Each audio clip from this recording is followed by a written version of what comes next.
Welcome to this open meeting of the New York City Conflict of Interest Board. We're holding this meeting pursuant to the Open Meetings Law, New York State Open Meetings Law and Public Officers Law. And we have one item today in this meeting. It's an amendment to Rule 1-08, and it concerns the participation in the work of a public university. So maybe Chad, you want to explain just the reasons for the proposed change? Sure. So when Board Rules 1-08 was initially adopted, it was really narrowly adopting the finding that a board had adopted in an advisory opinion. And the reason why CUNY and SUNY are included in this list is because they're governmental entities like the other types of governmental entities for which public servants do not need waivers to have positions at. There's no logical reason why that thinking doesn't also extend to other public universities. And we are asked that question relatively frequently for people who usually teach at Rutgers.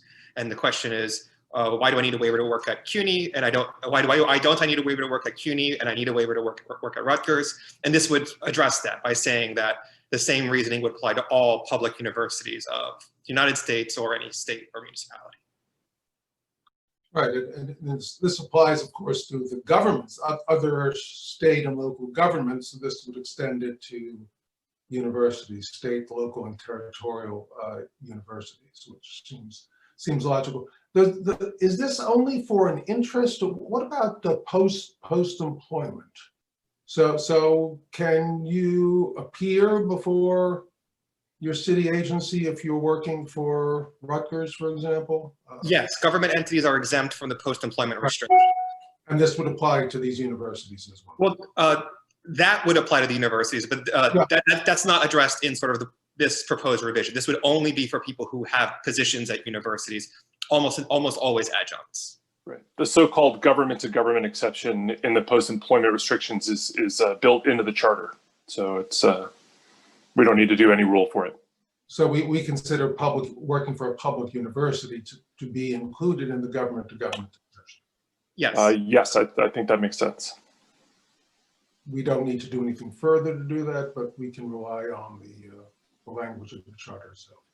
Yeah, the list only exists in this context because the provision of the rule, a provision of the charter says there will be a list. So that's why there's a list. Okay, fine.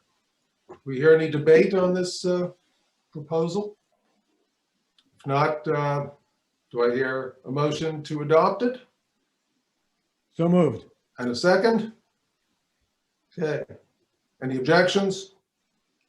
Okay, the amendment is adopted, and I guess that ends the public portion of this meeting. Thank you all for attending.